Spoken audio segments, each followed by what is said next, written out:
Hello, welcome to New Meta Podcast, episode 91. Battle Pass is here! TI10 Battle Pass is here. TI10 isn't here, but, you know, Valve, they're not going to turn down literally millions in free money.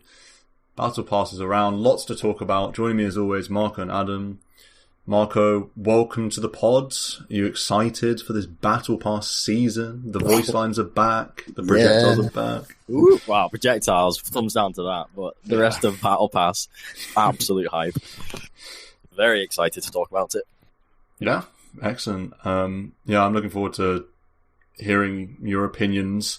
Well, both your opinions and highlights and lowlights and stuff like that. Adam, likewise, welcome to the pod. How have you been? Good. Been good. It's like Christmas when the Battle Pass comes out, so very exciting. Yeah. Oh, yeah. And I was that one that, only people able to actually buy it at first. Somehow, my NA connection allowed me to get through, and then all the Euros were so sad. Yeah. Apart from me, I managed timing to get out. Yeah, well, you were like 4 hours late. Yeah, I was late, yeah. So everyone was like, all I just want to do is spend the money, but I can't spend the money. And I was sitting over there like, yeah, I have the voice lines. We played a game where I was the only one with a battle pass, and they're just like, screw you, man. Just pinging smiley faces. Yeah, for fun. Yeah, exactly. Yeah. It might be a battle pass edition. Do we want to do How of Games? I mean, or do we want to just fly into the pod? I've got two comments, very, very quick. First comment, since Battle Pass has been released, 100% win rate.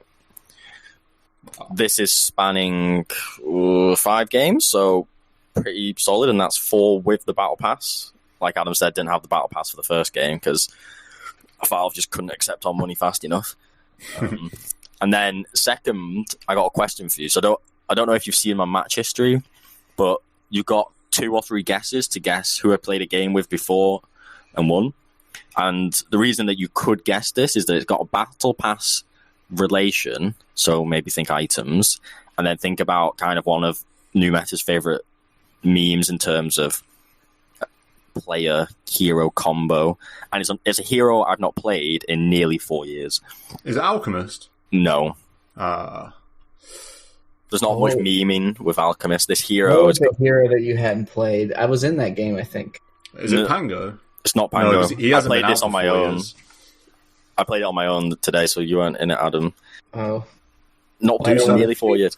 Dusa. Or Snorri Dusa came out, because she's got that immortal item that you and Nick said is really cool, and it is very cool, to be fair, the Mystic Snake. So I was like, all right, let's get out of Dusa, let's snore this game away, and easy win. Yeah. Did you have fun? Is Medusa in the pool? But, I mean, I was really tired, and I was like, I just kind of want to hit creep. And that's what Dusa did. I just hit loads of creep, I got really fat, and eventually we won. It was pretty therapeutic. It's just a relaxing, get on like the background music, just play a Medusa, hit some jungle creeps, good times. Well, you beat a Tinker as well, that must be particularly satisfying for you. I think that was like a 4 or 5 Tinker. It was a mid-sky, he just couldn't hurt me. I have so tanky with Mana Shield, and then just nuke the wave, go to the woods. Unranked, but everyone was immortal, so it wasn't trashy. And then, just enjoying the immortal item. Very nice, very nice. I was thinking when you were building up, I was like, Alchemist, it's got to be some hard farmer sort of thing. Yeah. And I was thinking, because the Battle Pass is like golden, I was thinking maybe Alchemist for Grievel's Greed or something, but yeah. I'm also unbeaten since the Battle Pass. I've won 7 games in a row, so that's pretty strong. Although only 3 of them have been with Battle Pass. Although quite an eclectic mix of heroes here. Magnus, Templar Assassin, which is a hero that I play quite a lot, but Troll, Warlord, Spectre, Axe, Sniper, Clink. So that's a nice little mix there. 7 wins on the bounce, always nice. And indeed, I'm very excited for Battle Pass season as well. It's crazy how long the Battle Pass is out for. It's out for quite a long time. It doesn't go away until like September, right? Start of September or the end of August. It's like the last time you can buy levels is September, it says. So that's 4 months. Yeah, it's a chunky amount of time. It's funny, you get so used to it, particularly the projectile stuff, because all the pros have crazy level battle pass, so that you just get used to all projectile heroes being some crazy purple confetti projectile thing. I mean, we'll get to that, because that's, I think, for most of us, a bit of a low light of the battle pass experience. Adam, do you have any game observations? Well, so I'm in between you two. I am 6-1. Okay. Since the battle pass, so I've lost a game, but I guess my battle pass Adam is very different than ranked grind Adam. I will not be playing ranked anymore. I'll be playing solely unranked all pick and doing the cavern crawl. My hero picks will be chosen by cavern crawl, and now with guilds, it's going to be guild contract combined with cavern crawl. So I did like the stun 7 or kill or assist 7 times while someone's stunned by your stun. So I was like, okay, I'll go mid lion. Like that's kind of just how I operate. So yeah, and you've got plenty of cavern to go through with the double cavern that we have in this year's battle pass. So yeah, and I've already hit 2 out of the 9 2,000 battle pass points. Wow, that's crazy. You get 2,000 battle pass and 1,000 Dota plus shards. I've hit 2 out of the 9 already. Nice. I've hit 1 out of the 9. That's pretty decent. 2 attempts. I've got 1 out of 48 for the points bundle and 1 out of 9 for the XL bundle. So not doing too bad. Although you get baited into playing turbo because of these culling blades. And I just don't want to do that. I remember you doing that last year with, I think it was OD or something, or maybe Zeus, and you ended up playing like 4 or 5 turbo games, losing all of them, never winning. Yeah, I was like 0-6 in turbo or something. Just I trying did to win that too. color blades. It might have been OD or Morph. I remember I lost like 6 turbos in a row as well. It was like my last hero. It was OD for you, I'm sure. I'm pretty sure it was OD for you. I can't remember who it was for me, but yeah, man. Gross times. Let's jump to this battle pass then. First thing on this incredibly long blog page, I suppose, on the battle pass is guilds.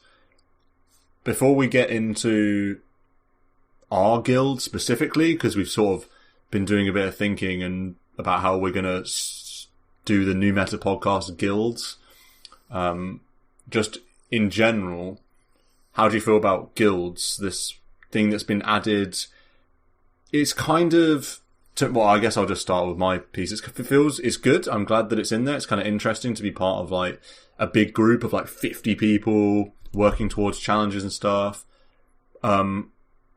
It's kind of a little bit half-baked in the way that they've done it. It's sort of...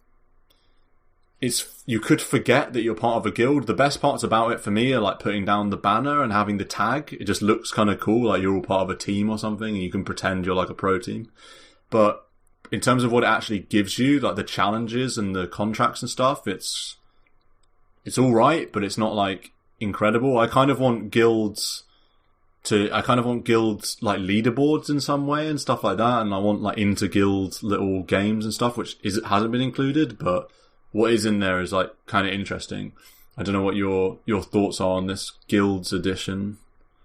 Well, it's like guilds were before your time, but it was originally a thing. Oh, it got added, and it kind of died pretty quick. There were there was nothing like this though. You didn't get points or anything. It was just basically a chat room. Oh, okay. I didn't realize that. Was there a limit on how many people could join a guild, or? It's been so long. I can't even remember. I think you might have had a flag. Not that you could plant, but that like, because there are a few flags just on the map, and it would just change those. Kind of like how a pro team would be. And you might have had an icon if you all played together. But yeah, I'm not sure. But I like this version. I like that there are multiple ways it's integrated, where like you have a big contract board that everyone can do solo, but then there's also the guild challenges that you have to have 3 people in a group to do. So it's like you can kind of have the, I don't know, like lurkers still contribute. You know, if that makes sense? Yeah. Yeah, I think the banner stuff, putting down a banner with the new meta logo on in the middle of a team fight, there's nothing better than that. No better feeling. Yeah. That is cool. So I do like it's kind of like a pro team. The rewards of leveling up your guild, I don't really care about. I think upgrading the banner will be cool when you eventually get there. That takes quite a while. I think it would be nice if it was a bit easier to amass guild members together, like how, do you know how you can press that button and it says your party's open for people to join? If you could do something that kind of made it a little bit easier to play games with your guild, because everyone just kind of flocks in, but then it's only useful to play together as a guild so that you can get guild points, but then often it's hard to play games with your guild members because no one's really kind of aware of what's going on, so you're all under one banner but still maybe loosely connected. Maybe there's going to be some more tight-knit guilds than others, and if you are a tight-knit guild where everyone's partying together all the time, you'll fly up the guild points, and that'll be cool. But overall, it is a very nice addition, and it is nice to have more communal feel into the game and to share the banners and share the tag with your party members. I like how they do like the Steam chat integration and also like your friends list integration. Like even though you're not actually technically friends, they still show up when you're in Dota. Yeah, I like that too. That's kind of cool, like a quick way to invite someone to a party without having like, okay, add me, like all that type of stuff. So I think it's definitely more fleshed out or thought out than it was last time. But I don't know I doubt it will exist after the Battle Pass. Yeah, it's an interesting one. It could be one of those like ranked roles. It could be one of those tester things, and Valve will see how well it works and then maybe keep it post Battle Pass. It seems like the kind of thing that could work like that. I do think there's an interesting discussion about invite-only guilds versus open guilds, especially for us, because we basically have done open guilds, but it means that you're basically guaranteeing that some people that join aren't people that you know or like in your community. If you're like, I guess. That don't listen to the podcast. Yeah, I don't listen to the podcast. Don't have any idea what it's about. They just see that it has 49 people, and they're just going to join because easy points. Yeah, because when you press Find Guild, it lists the guilds by number count. So you're going to see that busier guild before the other one. So if there's a busier guild, you're going to be more interested. So you just jump in. You really want the guilds to be open to anyone, but not appear on that search list. Like you need to search the name, but if you do search the name and find it, you can just join without being invited. That's kind of what I would like the most, because then I feel like there's less admin. There's not the admin of having to invite individual people and for people to have to ask you for an invite, but there's also, you don't just get loads of random people joining because it's showing up as like 48 out of 50 on the guild search thing.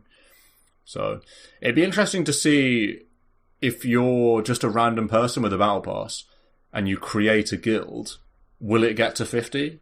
I want to say that it wouldn't, I feel like you have to get to like 40 organically and then maybe it will just fill up automatically. True. I could see that. Yeah, it's hard to say. This is one to watch the space though, especially in terms of the guild challenges and the skin in the game as Valve call it here. It's interesting, it's cool, it's nice to throw banners down, run to mid lane, throw down a banner, stuff like that. Or in a team fight, so that's cool, that's a unique change. Moving on, this special summer event, there's not really much we can say about it. It sounds like it's going to be similar to that one where there's just lots of runes, and it's competitive. Do you remember the one I'm talking about? I can't remember what it was called. Was it Siltbreaker? Where you were like Siltbreaker was like the RPG. Oh, okay. One. Okay. Or I don't know, like the Diablo one, I mean. Yeah. There was one where there was lots of teams of 4, like 8 teams of 4 that all started in a different part of a maze. Yeah, that was like a cave one, and I liked that one. That one was fun. Yeah, that sounds like that one's coming. We'll see, though. We'll see. There's not really much we can say about this. The events are usually fun. You know, when they come out, it's worth playing them a bit. Enough to farm their battle points, at least. Yeah, enough to farm battle points. And then we come to Cavern. Cavern's always fun. Adam, this has solved your pick paralysis then. You can just grind 2 Cavern worths. Are you confident you're going to be able to get through both Caverns? Yeah. Yeah? Yeah. Strong. I already did Chin yesterday. You got to do the first one. To completion? I don't know if you have to do completion. I like looking at the map, there might be little sections that you go underground or something. Yeah, that would be cool, actually. There's like these 3 points of the triangle. It's almost kind of like it's the Star of David, and the one triangle is the are the sets, and the other triangle maybe you go underground. I don't know. Yeah, maybe. That's a good shout about going underground. I will just point out, I've already got one of the Slark alternate. You know, you have to get 3 things to get the alternate style. I've already got one of them, and I'm already close to Slark. I've already done 2 caverns in that direction. So nice. I'm going to be flying in with that alternate Slark. Slark's the coolest one. Anyone want to challenge that? I haven't really looked at them. Are you hunting for Slark, Stan? Yeah, because I play him more than Nyx and Spirit Breaker, so yeah. I'm the same. I'm hunting. I think he's the coolest as well.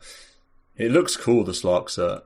It's like some weird jetpack, underwater jetpack. It's like the Slardor jetpack vibe. Which I accidentally discarded. That's a major rip. The level 3 Nyx is pretty cool. Yes. It glows a lot. Yeah, that's very cool, the level 3 Nyx. I will give you that. Yeah. But yeah, I'm gunning for the Slark. I need to do a Razor. That's like my next one is a Razor. So I'm looking forward to that. And then the alternate styles. The alternate Slark is very cool as well. The level 3 Slark with all the water gushing out of him. Yeah. That's very cool. No, I did sorry, go ahead. Oh, I was just going to say, I've answered my question already. With double Cavern, there is actually double the amount of points up to grabs, because on the underground, or whatever you want to call it, the second Cavern, there's another 9 XL bundles and another 42 points bundles. So that's a lot of points right there. It is a lot of points. We're not going to do the math, but no, it's a lot of points. Yeah. Were you going to say something, Adam? Or I was going to say that I had already done a quest to win with a noseless utility hero. So very, very fun. One with Enigma, and I have a quest for win with a fuzzy support hero. Nice. Which is apparently only Earthshaker or Enchantress. Can you name a winged utility hero? Sky. Puck. No. Puck is one, yes. Skyrath's not. You messing? No, he's not. He's in the support. Oh, he's in the support. I see. Yeah. It's weird. What's considered support, carry, and utility is quite funny. Honestly, utility looks like a lot of mids to me. I've got offlaners as well. So Tinker is utility, apparently, not carry. Carries a more one. Yeah. Heroes coming here. But Tiny is carry. That's a utility hero to me. My Tiny's a carry, tell you that. Do you remember that? So Doom, Nightstalker, Puck, Queen of Pain are the winged utility heroes. Doom has wings. Yeah, I don't even think of a winged hero that doesn't fly. Queen of Pain, I guess, is tempo. It's not really utility. But now we're just getting into semantics. Yeah, we are. But anyway, a lot of points up for grab with Cavern. Cavern's just fun. Cavern is good. It's fun working through Cavern, although it's not fun playing Turbo. And the fact that you start with 6 Culling Blades, very unsure about that. But there you go. Gauntlet. This is fun. What are your thoughts on Gauntlet, Marco? This is the team up with 3 or something, or 5, or 5 stack, right? 5 stack, is it? It's like a mini, yeah. You described it as like a... Oh, no, you don't have to. You can be solo. Yeah. Oh, okay. You can be whatever you want to make it. Would you keep the same team as you go through? No, I don't think so. Oh, yeah, it says you can change who you queue with throughout the gauntlet as long as the teammates are in the same tier as you. Oh, interesting. I think, obviously, it's going to be most fun if you get a 5 stack and go, all right, let's tackle this. For sure. It's basically like Arena in Hearthstone. Yeah. I mean, I'm all for this type of thing. It's adds a little bit more of a stake. It seems like you got a decent amount of tickets. I'm not sure how many you get to start, but you can also get them from re-rolling the side shop stuff. And it's not like it's 5 games at most, so it's not like the worst. A lot of people play that in a day anyways. If you go on a 3-0 streak, you just get a lot of 1,500 battle points. And it's actually only 4 if you win, right? If you're going to win the gauntlet, it's going to be 4 games. That's true. Yeah, it's at most 4. Yeah. I like it too, yeah. I agree with what we almost heard Marco say. The dream is the 5 stack. I kind of don't like the fact that, well, it's not that I don't like it, because I guess it can't hurt, but it's a bit odd that you can change who you're playing with throughout. It'd be kind of interesting if you had to commit to the 5 stack or the 2 stack or the 1 stack. Yeah, just like a battle cup. Yeah, that like you a battle could do cup. that anytime. Yeah, but then committing to 4 games as a 5 stack is quite hard. That's like really hard to get going, because it's hard enough to organize a battle cup. So it's cool though. It's a fun thing. There's no negative to it really. I can't see a negative to adding this battle gauntlet thing. Yeah, there's just more like, it seems like a lot of this stuff, while not necessarily new, it's just like new flavors, little enhancements to the game. You can only do it in the evening as well. Only in the evening? Is that a thing? It's 6 to 6:15 p.m. is when you can kick off the gauntlet. That's interesting. Really? Yeah, so you've got like the player pool. That's weird. That is weird. I'm looking at it right now, and it says I can activate the gauntlet ticket, and it's only 5 for me. But I don't know if you activate it and then. It says each evening from 6 to 6:15, the battle gauntlet queue will become available. Queue up for a match. It's literally a separate queue. It's actually a separate pool of. Oh wow! Okay. Interesting. So it really is like Battle Cup. It's literally a separate pool. Yeah, it's Battle Cup, but rather than a knockout tournament, it's an arena style. Once you lose, it's like a best of 5 against the rest of Dota. Really, once you lose, it almost lose 2 games, it finishes. Yeah, it's not really 3. A best of 5, but yeah, it's not a best of 5, but yeah. It's interesting though. I mean, it's very. I like that. I think it's cool. I'd be looking forward to doing one. The fact that it's time prohibitive is kind of interesting, although the fact you can queue as 1, I guess. So that'll be fun. Hopefully flying with a 5 stack at some point, because it doesn't have to be Saturday like the Battle Cup, so that's nice. Moving on then, we've got this side shop thing.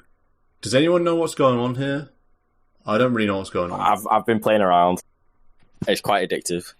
Yeah? How does it work? So I've never played Underlord, so no idea about Underlords, but my understanding of Side Shop from playing it, you get Side Shop gold somehow, leveling up maybe, drops or something like this.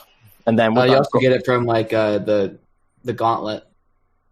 Okay, from the gauntlet. Yeah. Okay. So then you're presented with, say, 7 heroes, and they cost 1 or 2 or 3 or 4 or 5 gold, and then you use your gold to buy them, or you use some gold to reset the 7 heroes you can choose from, like Underlord figures, and then you recycle those for shards, which then accumulate to buy and use those shards for like items and cosmetics. But then there's this double element where, say, you choose 2 anti-mages, and anti-mage is worth 1 gold, side shop gold. They then combine to make a 2-star anti-mage, and then if you combine it, it'll give you 8 shards rather than 2 shards.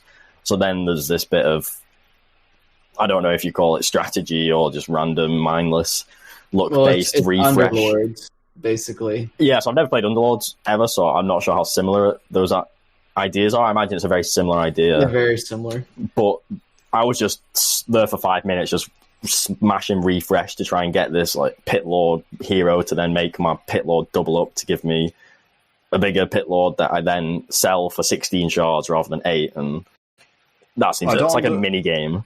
So you're not. You say it's like Dota Underlords, Adam, in the sense of combining heroes, but you don't fight other people with it. You sell them. You sell them at the side shop.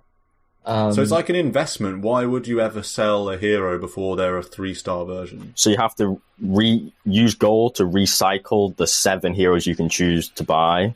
So, though out of those 7, none of them might be ones you want, like that Pit Lord, to combine it for a better. Yeah. So you refresh, use your gold to refresh who you can buy from. So it's just like this little mini game, really, on the side that then goes towards shards, which goes towards cosmetics. Yeah, or you can get a random Arcana, but that's going to be very tough. There are different. I mean, there's going to be different strategies of doing this. Honestly, I think 1 through 3 is pretty. So you do. There are battle pass quests, I believe, to get 3-star versions of each of the heroes. So you want to do that just to get those points, but beyond that, I don't think you want to make 3 stars of the 1 through 3 because they only give you the red currency, and you can the most expensive thing you can get with that is like a courier or an announcer, which is pretty useless. But if you get 3 stars of 4 or 5 gold heroes, you can sell them for the blue currency, and that you can buy like an immortal treasure with, Trust of the Benefactor, or a random Arcana. Okay, so how do you get the blue thing again? Sorry to just. Those are only 4 or 5 gold heroes. Okay. So it's in the show me the details part in client. Shows you how much you can sell each thing for. Okay. But also the way the whole mechanic works is like there are only, so you need like 9 copies of a hero, right? Or even more. Yeah, 9. Oh. Yeah, no, 9. It's 9. Yeah, you need 9. And there's only a certain pool of them to begin with. So each, like, there's a lot more tier 1s than there are tier 5s. It's like really rare to roll a tier 5, and then there are only so many of them anyways. So once you get like a level 2 techies, which is a tier 5, you have even a less of a chance of rolling another one because the pool gets smaller, and that's how I think to get the last tier, like of any one tier 5, it's like a 1% chance or something, maybe even lower than that. So it is okay. What's the strategy you suggested? Sorry, just tier 4s or 5s only, outside of completing the battle pass quest. Yeah. Do we think realistically so we've all bought level 100 battle passes and then maybe some extra points. Say if someone was just going to spend, I don't know, the money to start with level 100 and then maybe buy one bundle. They usually do a bundle like halfway through or something. That's like really good value, like unreasonably good value. If someone just did that and didn't spend any more money, do you think they can expect to get much blue currency? No. Do you think do you think that they might get 1 or 2, or do you think even that is going to be a stretch unless you're getting up to like... I have 1 blue currency, and I use like 800 gold. Okay. So I don't think, from that standpoint, if you just start off with a level 1, I think you kind of just want to farm the battle points you can get from finishing level 3 versions of all the heroes. Yeah. To maximize your battle pass level. Yeah. I think only like whales are going to be able to get random Arcana. Maybe 1 Arcana. Yeah. No, I agree with you. I think that's the way. I mean, are you going to try and get Trust of the Benefactor for the 2? I think I'll just save it until the end. Yeah, see how much you're left with. I think that's reasonable. Yeah. Man, 200 red for sets and treasures, you just know that's going to be like the trashiest treasure ever. That's the thing, is like 500, you get a courier or announcer, and it's like, I have 100 couriers, and like I have the announcers I like. Probably not going to use it, you know? Yeah, I don't have that many announcers. There are some that I'd like, so I wouldn't mind getting announcers, but yeah, it kind of sucks. Trust of the Benefactor is what you want. That's very cool. Yeah. It's interesting though, this side shop. I mean, it's kind of like a fun mini game. Let's before we go any further, the compendium, because TI isn't in it, there's no compendium to this battle pass. Oh, yeah. I wonder how that's going to work going forward, because honestly, the compendium's like my favourite part, usually. So I wonder when... It sort of depends when TI happens. Yeah, who qualifies. Yeah, are they going to give a compendium for free to all people that bought a Battle Pass when TI happens? Probably. Yeah, they must. This is for TI10. Like, price wise, it is. Yeah. Right. So they'll just update it, I would think. It'd be interesting to see when TI10 will happen. Who knows? Who knows how long it will be. It'd be cool if they keep Battle Pass going until it happens. I mean, I don't think that they will, but it'd be cool if they did. We'll see about that. But I think that they should gift Compendium, for free when TI rolls around. Because I love doing, the fantasy and the predictions. The predictions are so fun. So we'll see.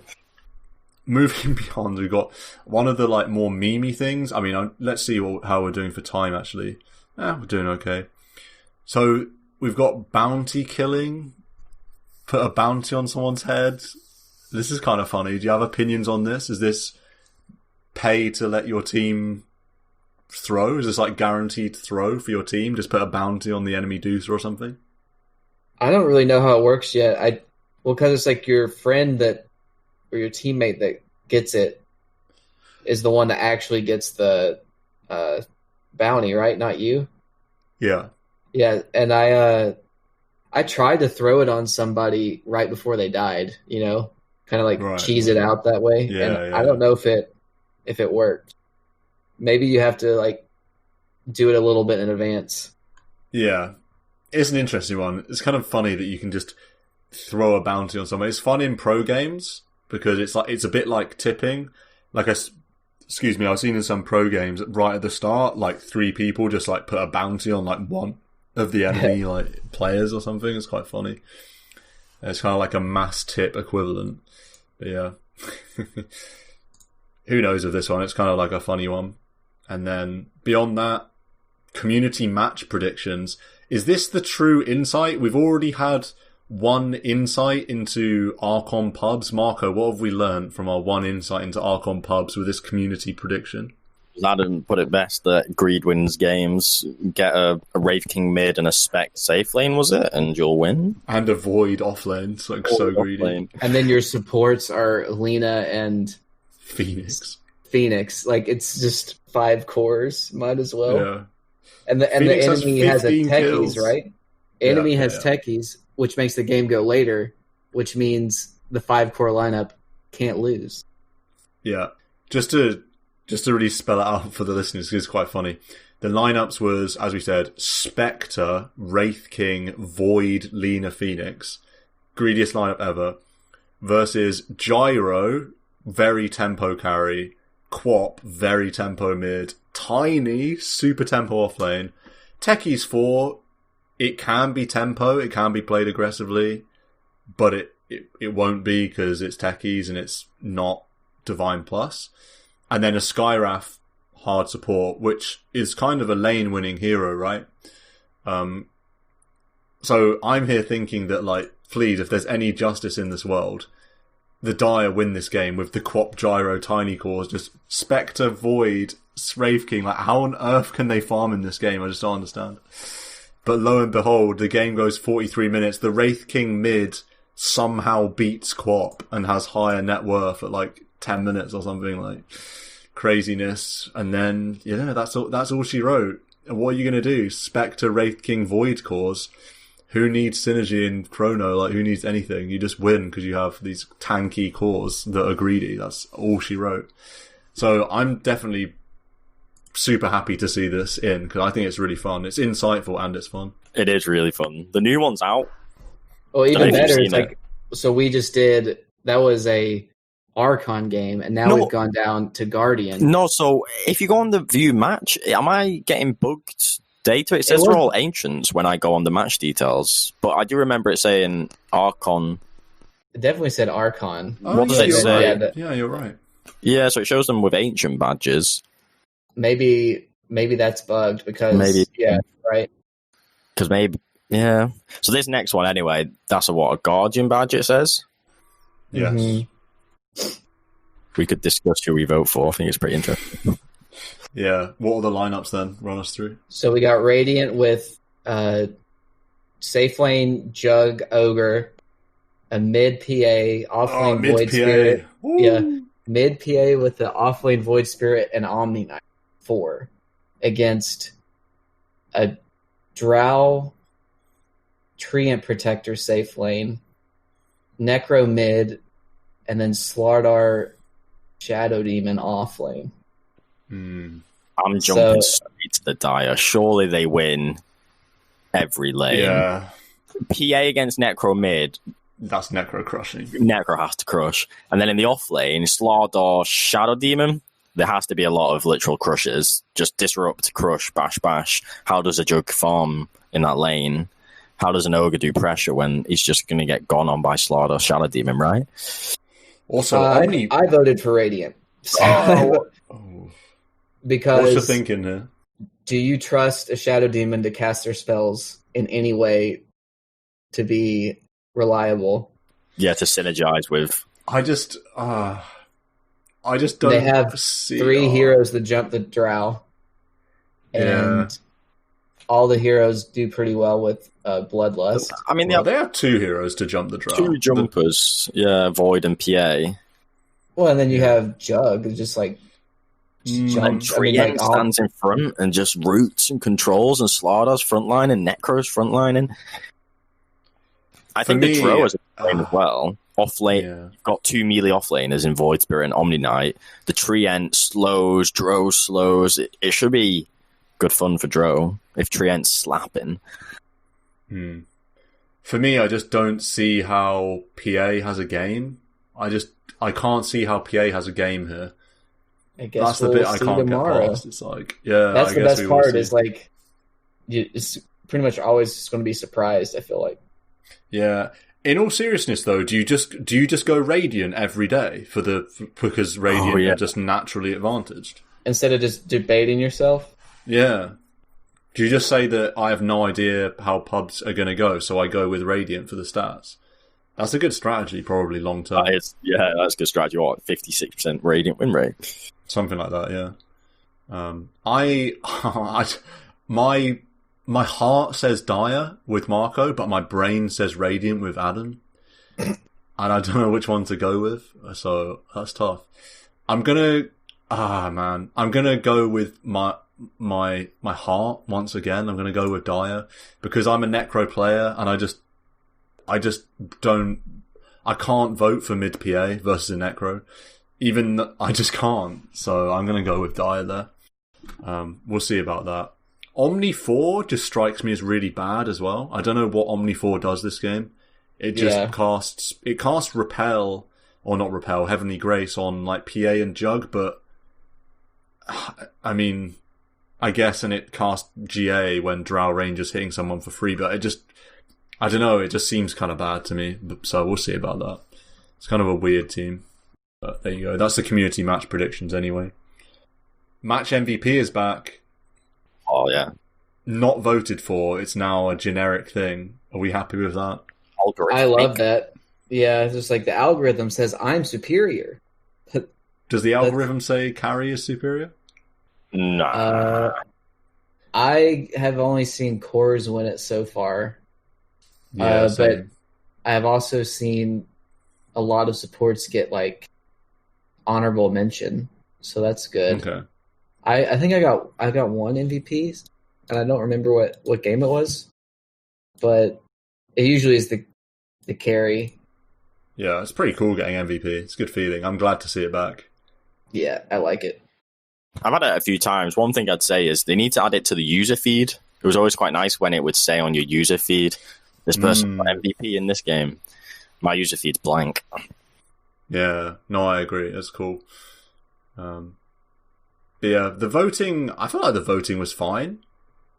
I don't know, I feel like voting was it's fine. Like no one would ever do it. If you lost, you wouldn't vote for anyone because you were true, salty. Yeah, that is a true point. Yeah, wasn't there something where you had to get at least 3 votes to even get it? Yeah, and it's like your team. Oh, yeah. you couldn't vote for yourself, so you needed 3 out of 4 to vote for you, and then the other team was like, "No, I'm not doing this." Yeah, they should have just done it where you vote on your own team, and if anyone gets 2 or more, they just get it. That would have been okay. Although I guess if it's joint 2-2, yeah. I mean, I guess this means there's always an MVP, which is nice. That's the advantage for sure. We've got this updated interactive versus screen. Do we know what level this is unlocked at? Is it like 500 or something? Which one? The interactive versus screen where that's already. I already have that, so I don't know. It's not too far up. I don't think. Too far. It's not 100. It's not 100. 100. Okay. It's cool, though. Kind of interesting, I guess. Do you still get the spotlight for this? Does it still say, like, previous game, your record? Yeah, okay, that's fine then. Cause I on one person. It's on one person, and then, but everybody's kind of taunting. Yeah. Apart from heroes that don't have a taunt, feels bad. Yeah. Not much to say about that. You can make them say voice lines or do other things. There's like a lot of options. Usually I just forget about it and like, click on something real fast. Got to get used to it. How do you feel about these pause screen games? How are they making you feel? I don't like the Meepo one. Whack-a-Meepo. Because he just says Meepo over and over. Yeah, it's kind of... Yeah. I just mute it. It makes a laughing stock out of my favourite hero. I'm not sure about that. Yeah. I like the musical chairs one, and I haven't played the third one. The third one's hard. That's the one when you've got to find the 3 hero icons and the big grid hero icons. Really difficult. I swear, me and Marco, we were in a game yesterday with playing that one, and there's 8 people or 9 people playing the game, and I swear it took us like 30 seconds to find Death Prophet. God, yeah. Yeah, it was like 9 players trying to find Death Prophet, and it took us like 30 seconds. It was crazy. Something about that icon. The musical chairs one is my favourite, I think. That's fun. Intense. Advantages, people pause for longer now. But for how long, I don't know. I feel like give it a week and everyone's completely sick to death of all these mini games and they're just spam unpausing anyway. Yeah, so. They need to put trivia in there too. Yeah, that would be cool for sure. Wagering's back. Marco, do you have big plans for your double downs and your... Oh no, this is different to double downs, sorry. Let's just do both though. We've got wagering and we've got double downs. Classic Battle Pass editions. Where would we be without being able to slap a ton of wager tokens? It's mildly confusing how it works. I don't really understand how it works. The 1, 2, 3 and then the 100%, 200%. I don't know what's going on there. It's the 1, 2, 3 multipliers to your final battle point earnings if you win. Right? So like you do that too and it would double the battle points you But then why would you have 1 then? Because that, or maybe 1 is double it, so you increase your battle points by 100%. Could be. Maybe something like that. Wagering is good fun in party though, because like we had one game yesterday where one person puts on a wager and then a second person puts on a wager and then everyone's like, shit, this is a lot of battle points on the line. And people throwing in like coins and just like random other bits and your prediction horn as well, and everything's just popping off.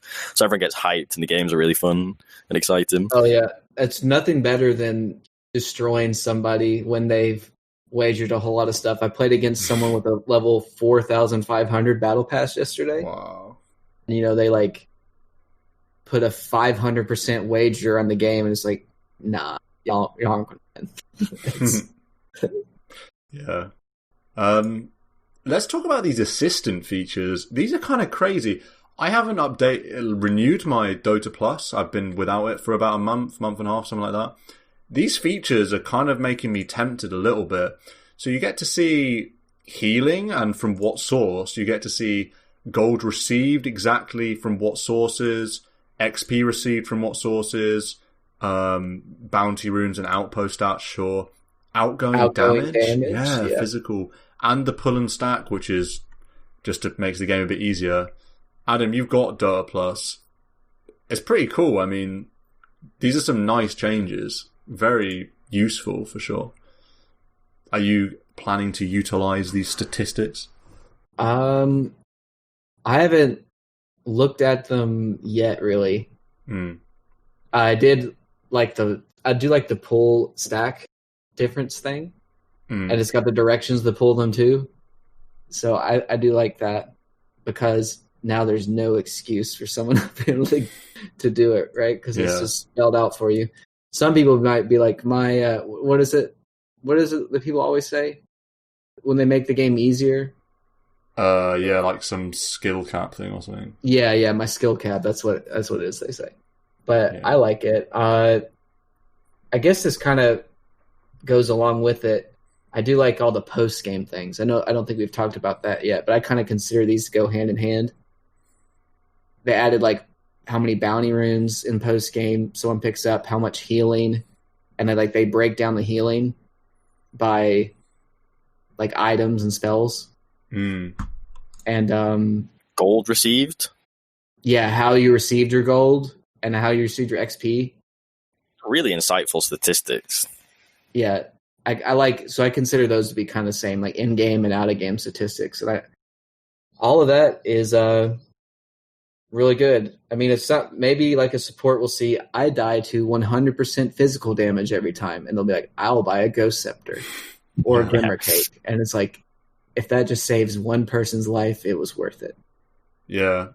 What do you think, Marco? I mean, I look at these gold received and XP received and feel like that's information you don't get anywhere else. Like, that's very cool to see. You don't get that from a Dota buff page. No. What do you think? Just talk about it, yeah. I mean, it's not like a pay-to-win feature, because you're not really going to use that info to help win your next game. I think it's more just for the real Dota enthusiasts who like the details, like the stats, getting into the nitty-gritty. Like, I'd be really interested to see that, particularly playing a carry game.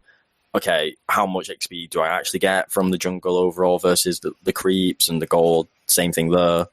But game to game, it's not really going to improve anything. So it is just kind of a bit of a cosmetic. Like, the data isn't really going to make me better. It's just to feed my own love of the game. So I think it's fine to add it. And I think it's really cool stats to provide as a little freebie.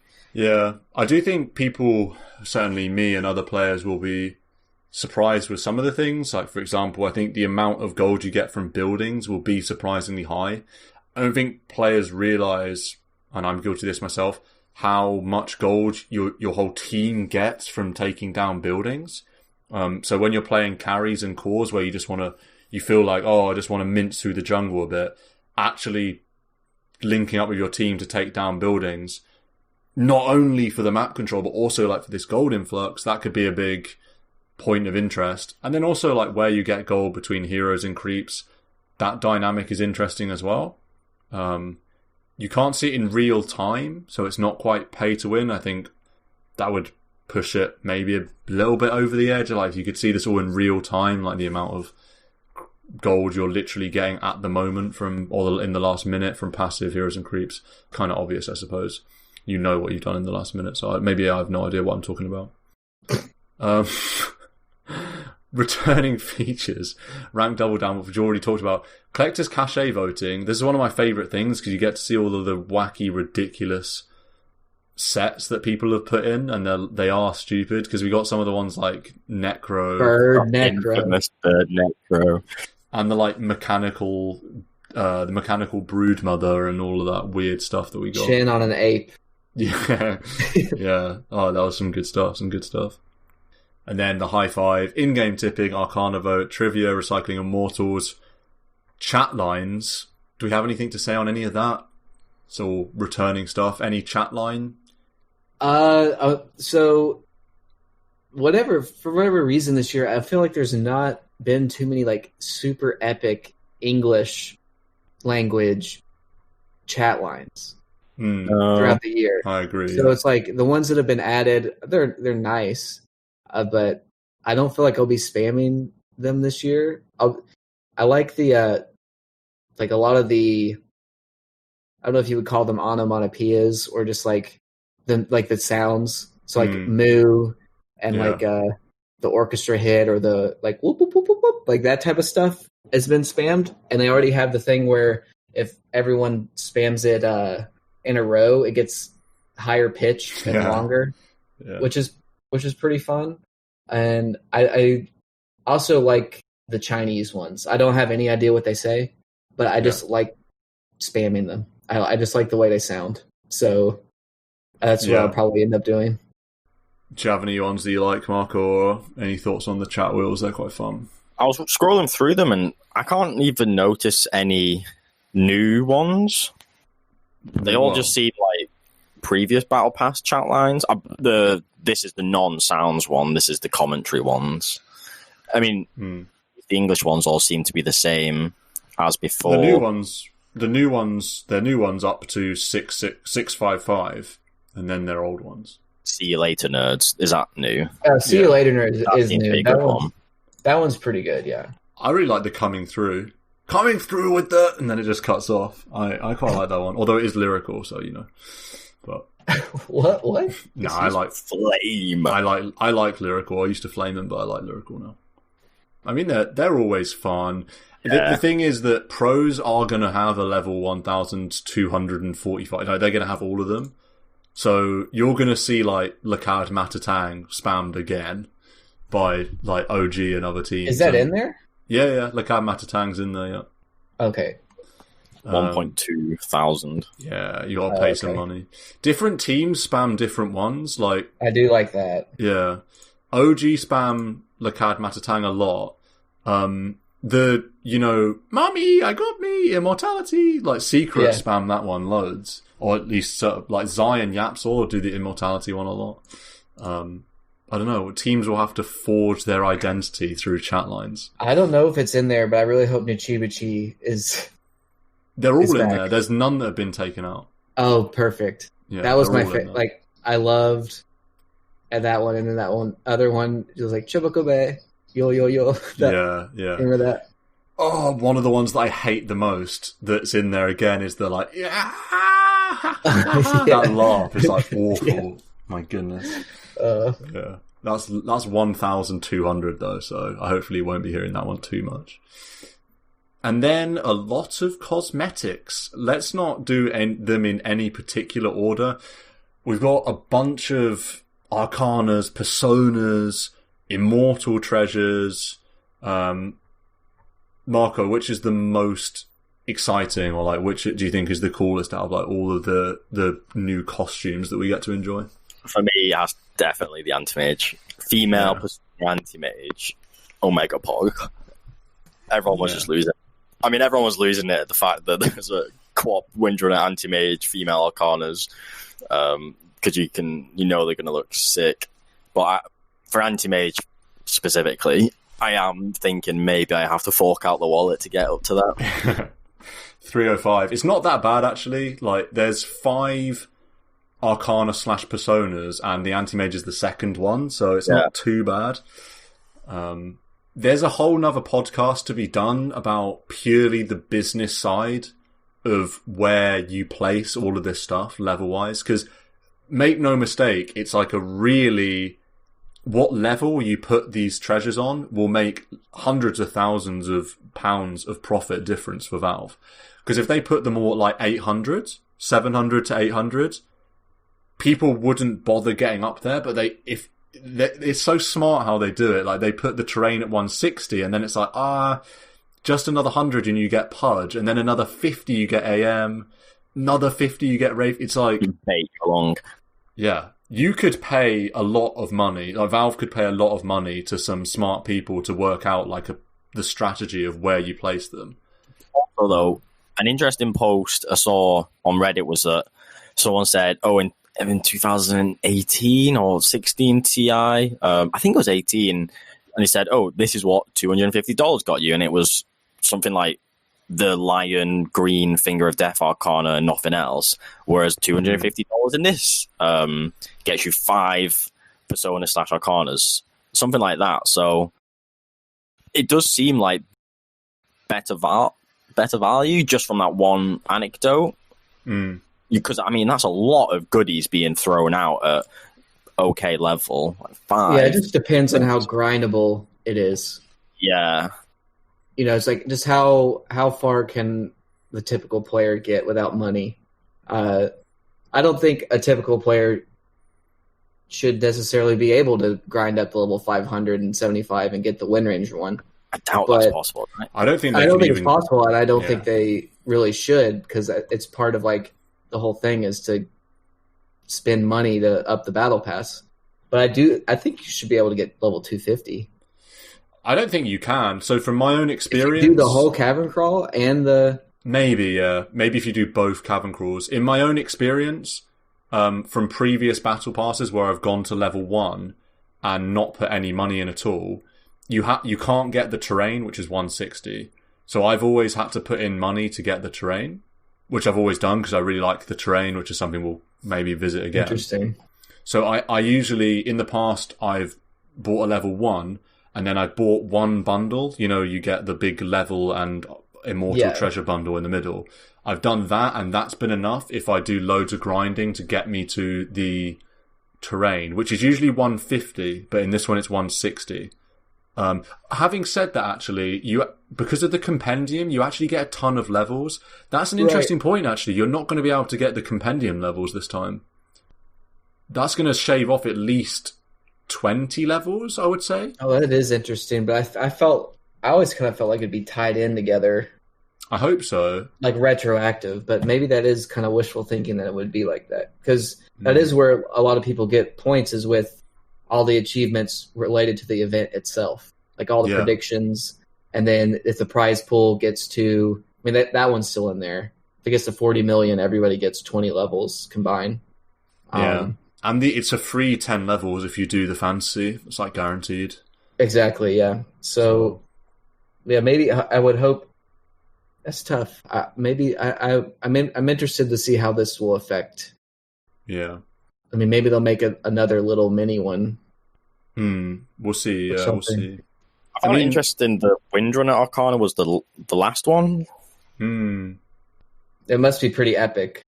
Yeah, I gotta say, it doesn't look much.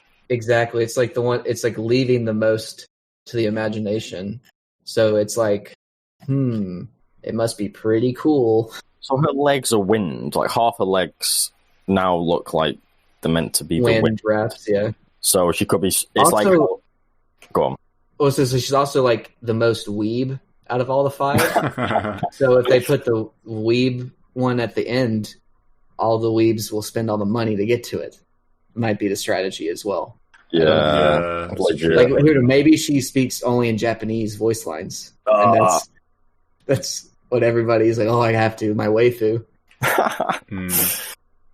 Also, Pudge being the first one, Pudge is definitely like the least weeby. He's the most just like standard random Dota person that doesn't want to spend that much money. Might be tempted to go for a Pudge, but like wouldn't be tempted to go for a Wind Ranger if it was the other way around, and wouldn't be tempted to shell out like 500 to get Pudge. I don't know. Also, I knew multiple people, including myself, that thought that was a courier and scrolled past it. I was like, yeah, there's 2 Arcanas or 3 Arcanas and a Persona.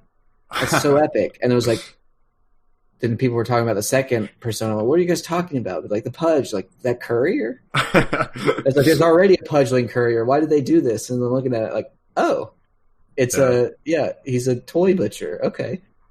I get it now. Female anti-mage is cool. I was kind of thinking it'd be interesting if they did like a male version of a hero. I don't think they would do that because I think it just, I don't know, like culturally, I guess, like makes more sense to do the female versions.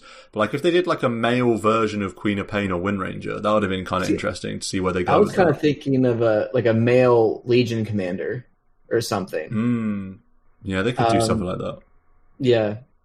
I don't know if I'm remembering this incorrectly. Wasn't Legion Commander male in Dota 1? Ooh. I never played Legion Commander in Dota 1. I'm gonna have to Google that. But yeah, I kind of had that thought in my head. Is like, who would they, if they went the other direction on the gender bend route? Yeah, male Enchantress could be cool. That would be, Yeah. I'm interested to see what the spells look like for the Arcanas, particularly Queen of Pain. the Sonic Wave is a very iconic spell, and it will definitely look different with the Arcana, like the actual in-game. It's probably just going to be blood, just a cone of blood. Yeah, maybe. I think that's the one I'm really excited about, just because I like the QWOP hero concept a lot. It's like she's so overtly sexual, but it's not pandering because it actually like fits with her lore. If that, you know what I mean? Like, because she is like a succubus, and it's like not like over. It's like both overdone, but like not overdone. Yeah, it's like it's more reasonable than like sexualizing a character like Windranger or Luna or something, you know, because it doesn't make sense. So it's a bit more like, well, that's kind of just silly gamer stuff. With Queen of Pain, it's like a bit more reasonable, like you say, because of the lore and stuff. And the voice lines are really good. Like the same point Adam made. Like, I don't know any off the top of my head, but they do good work. A bunch of like dominatrix play on words. Yeah. Also, the hero's cool just in general. Like, no one thinks that Queen of Pain isn't a cool hero. There's a blink, there's a massive... I mean, I hate the Q spell, but there's a blink, there's a big, you know, E Scream of Pain, and the Sonic Wave is a very cool spell. Like, the sounds are really cool as well. Like, I was going to say, yeah, the Q sound, I guess it's meant to emulate a whip everyone loves using Q on someone because it's such a dicky spell, and it sounds and looks cool. I just noticed in this picture she's got a whip. Yes. Yeah, I didn't even realize that. Maybe she like her auto attack will be whipping. That'd be kind of tough though because it's ranged. That'd be pretty cool though. Probably like Razor. Yeah. That'd be interesting. But I think the wings I've always thought were like one of the coolest parts as well. Just even actually, I can't remember what base QWOP looks like because I've had this special wings for ages. But yeah, the wings make it like a badass hero. Yeah. Do you call it wings? Sure. I think the wings. Yeah, definitely. In terms of other stuff, we've got Treasure 1, which is kind of a meme, you know, give Treasure 2. We skipped the one true king. I mean, Skelly's back. Yeah, that was like, if to be honest, that was what got me the most hype. But then my hype died down, right?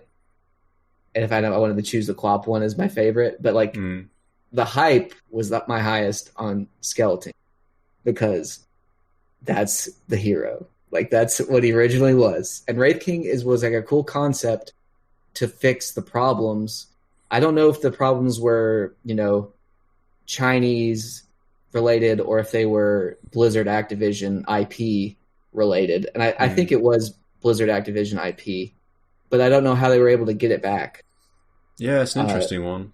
Because I've seen the Chinese Arcana, and he's just got armor instead of bones, and he's got like a face mask. That's usually what they do with a skeleton hero, is give them a face mask. Yeah, but I mean, I loved Skeleton King. He was like so iconic, and it was always so sad when he got removed for pressing ceremonial reasons. It's cool that the Adam pointed out to me, and I tested it. Very cool, the metal rock music when he reincarnates. That's very cool. When you pick him as well in the pick screen, he's sitting on his throne when you're in strategy phase. And I'm just thinking off the top of my head, every hero is standing or is upright after you've picked them.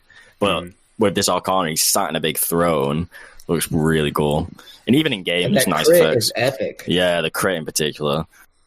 Yeah. And it makes he's like spawned skeletons now. As opposed to, like, they were like little wraiths, but I don't know. I just like Skeleton King, spawn skeletons, King of the Bones. Comes back to life. Like, it just makes sense. Lyric, the true king. Yeah. Yeah. Well, no, he's Asterion. That's probably part of it too, was like the Blizzard IP, right? Yeah, defo.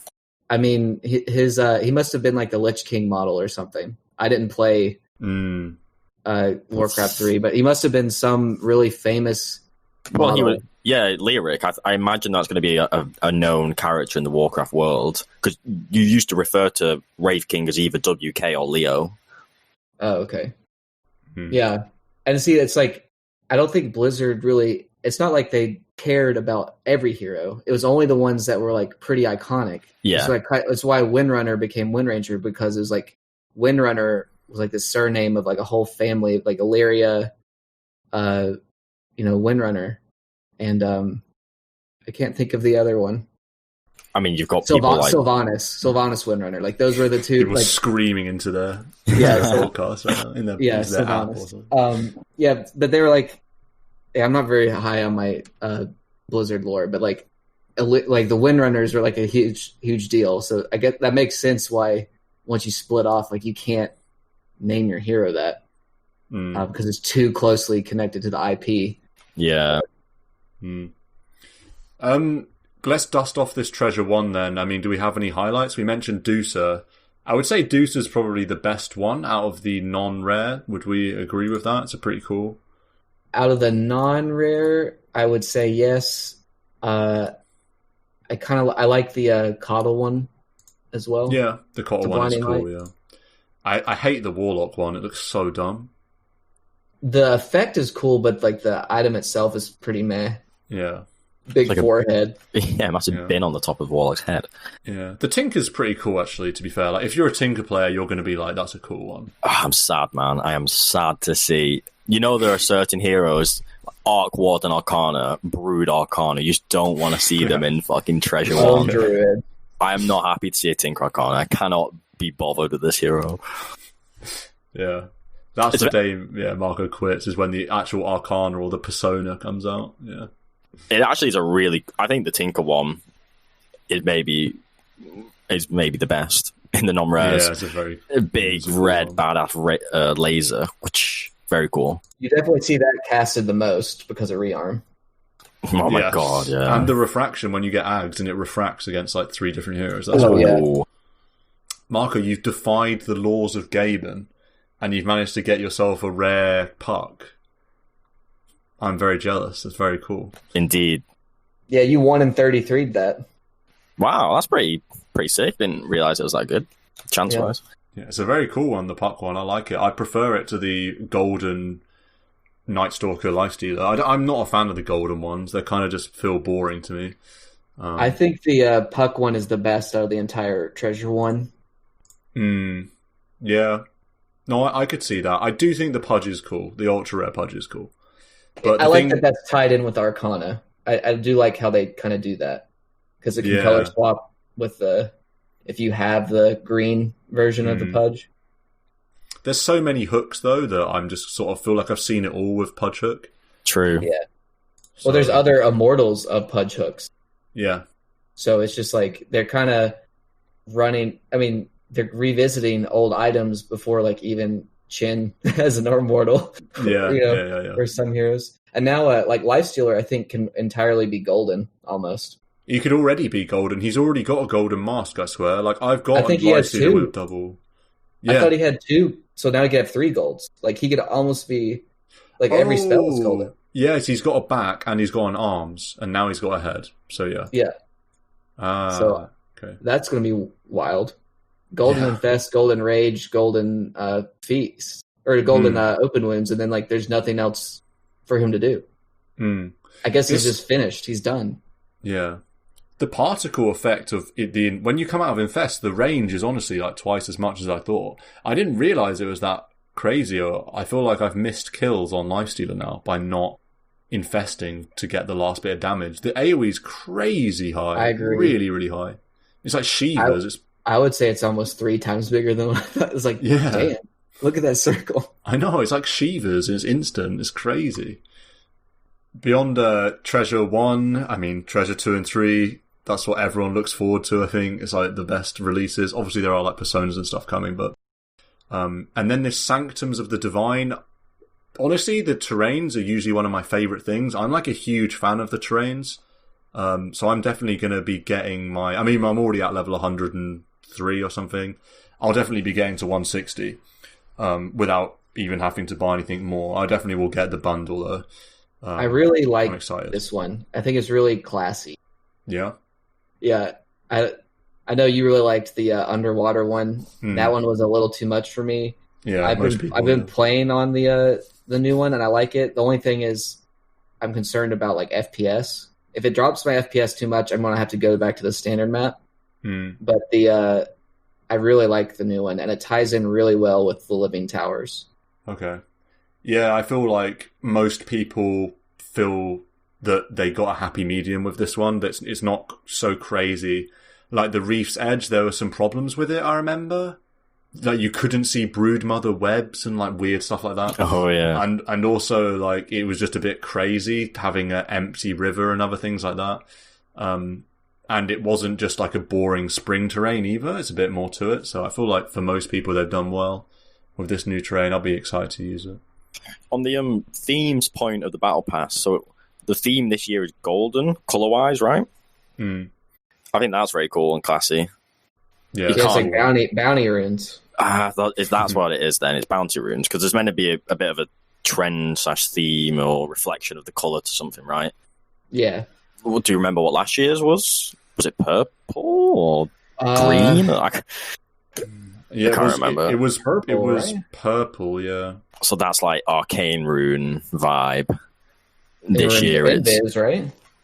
Invis rune. Oh, interesting. Arcane runes maybe purple. pinky, but this year you'd say it's bounty rune vibe, golden. Yeah, I think that also ties in with like the 10th anniversary.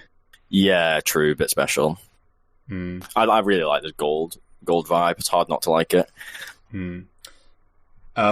Final things to talk about then, I guess, the new things is the ping cosmetics. Not much to say about that. Smiley face? You can ping divide. That's so funny. What, the word? You can ping divide, the word. No way. It will pop up on the map, yeah. It's so dumb. Yeah, it's kind of crazy. And then the other thing is the kill streak effects. I really like this. This is cool. Like flame around your name and stuff at the top. Yeah, it's pretty when sick. You're on a kill streak. Like, that is very cool. It's pretty sad when you look at the other team and 3 of them have like flame around their names. You're just like, oh, we're in a bad spot. It kind of makes you realize who's like randomly a high value hero. Like, I wouldn't think about it normally that much. I wouldn't think, oh, they're on like a monster kill or they're on a mega kill, so we're going to get gold from them because I'm like a bad Dota player, so I don't think about these things. But now that it's sort of like a visual prompt, I can see, wait a second, their witch doctor's on like a mega kill. If we kill them, we're going to get gold, so they're actually a higher value target than normal. That's what you should throw your bounty on. Yeah. Big brain plays. Now we're thinking. Yeah, that's cool though. It feels cool to have flames around your hero portrait because you're like poning, you know? So very, very cool. Beyond that, we've got consumables that are very weird. Football goals, discos, and chili, and a portal. Portals are like the old shovels, so definitely make sure you use all of them because I've already got 500 battle points from one of them. Ah, okay, I didn't realize that. Okay, so that's like shovel gaming. Nice. Yeah.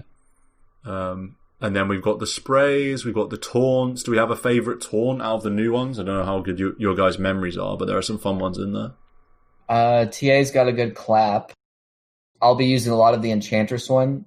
I don't remember it specifically. I just remember it being kind of annoying. And like just like Enchantress, eh? Yeah, Enchantress is like in lane, very annoying. And if you spam it on a 2-second cooldown, like you're going to be even more annoying. So I think it really fits for a hero. Yeah, the Enchantress just bounces around very, very annoying. But it plays music, I think, which is a big part of a taunt. Does it have sound? Oh yeah, yeah. And then Morphling turns into a shotgun. Yeah, Morphling shotguns are cool, and I like that one. I also like the Snapfire music, just like the banjos. It's like, what's that film? The famous film in where it's in America and someone's, what's it called? Oh, it's gonna hurt me so much. I can't remember that. Someone's like paddling down, like a river in the outback somewhere. I feel like it's in the south of America. And it's like really eerie, and there are these random boys just like playing the banjo. Yeah, that's it. Yeah. Get some like Deliverance banjo music on the Snapfire one. That's quite cool. Also, the Morphling one was bugged. Oh yeah, I saw that on the subreddit. Was like all projectiles were invisible while he was in shotgun mode. So like your ethereal blade, your nullifier, your Atos, the enemy could not see it if he taunted first and then used it. Yeah. Taunts are fun. It's cool that they put so many in. They put in 4, 8, 12, 13. I feel like they could have put in like 5, but they put in 13 taunts. Every hero needs a taunt. It's like an axe. I feel like justice for the non-taunt heroes. Everyone needs a taunt. Phoenix has like 3 or something. There's some cool emoticons. I don't know how often they'll be used, but they actually based them off Twitch emotes. Like there's a Puck champ instead of Pog champ. Yeah, it's like Puck making the Pog champ face. Like I think, and then like Clink's playing a little horn. It's called Doot. So I don't know. I kind of like those. But there's already so many voice lines to spam, so many taunts to do, so many tips to give. Like typing out a emote is too much to ask. My old man hands can only do so much. I also have 3 chat wheels now. Like you have your Dota Plus hero chat wheel, and then your primary and secondary chat wheel for all your voice lines, and then you have your ping wheel as well. So it's so much to keep track of. Yeah, the ping wheel, honestly, there's so much value to get from it, and I see on streamers that high-ranked people often do use it, where they can do a ping saying, like, Earthshaker is coming here, or like a ping to say, go attack this area. But I actually I'm just saying I'm never going to put the effort into optimizing my ping wheel, because just beyond having 2 pings is just too hard to mentally hold. Because you have to ping, which is already an alt click. Yeah. And then you have to hold. And then move it to move it in the direction. Yeah. And so that makes spamming difficult for someone like me. And then I played the first game and I set my regular ping to smiley face, which was really fun.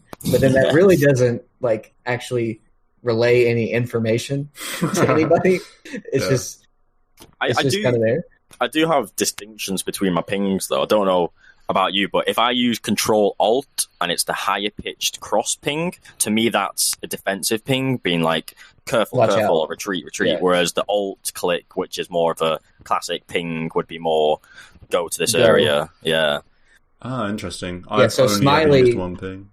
Smiley doesn't do that. Smiley is like you flame your mid for dying solo. Yeah. Click a smiley face. Like that's all that really does. Yeah. Music pack, it's cool, but will I listen to it? I don't know, because I really should. But it's kind of cool that they have the music pack in there. I feel like it's so high effort to get a music pack, and I feel like not many sweaty Dota nerds actually care. I don't play with music on. Yeah, neither do I. So it's kind of funny that they do a properly composed music pack every year. Is this the in-game music, or is it client music, or is it both? Both. I have it all off. I'm trying to figure out how to put it on. They don't make it easy.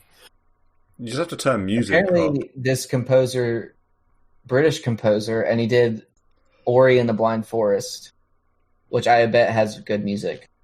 This is an award-winning composer, so I bet it's really good. Yeah.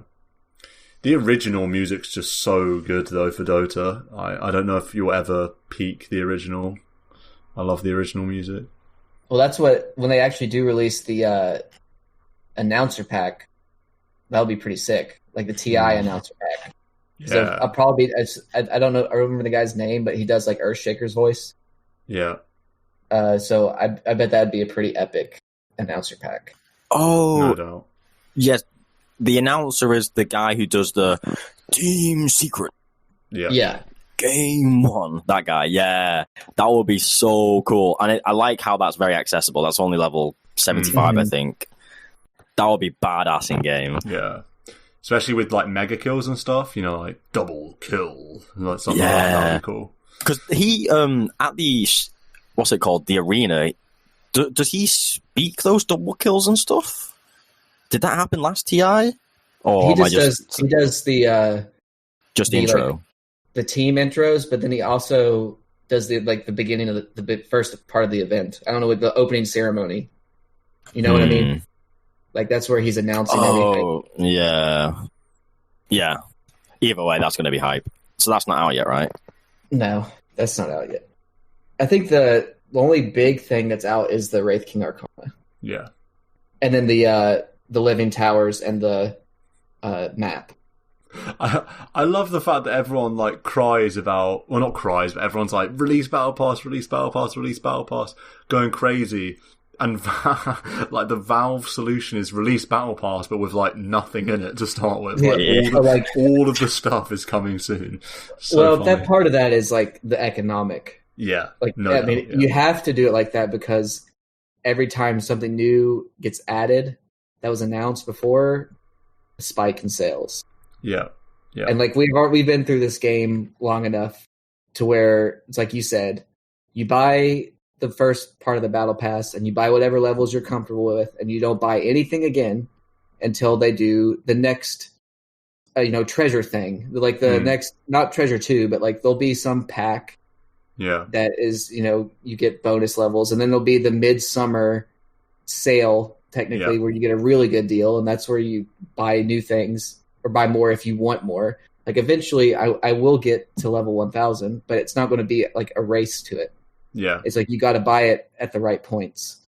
Yeah. And you got to see how much this one's grindable. Like I'm sure I bet you could probably buy up to level 600 and grind the final 400 because you're able to bet at higher levels. Yeah. And wager. The more you pay, the more you can grind up. More snowball effects, yeah. Yeah. For sure.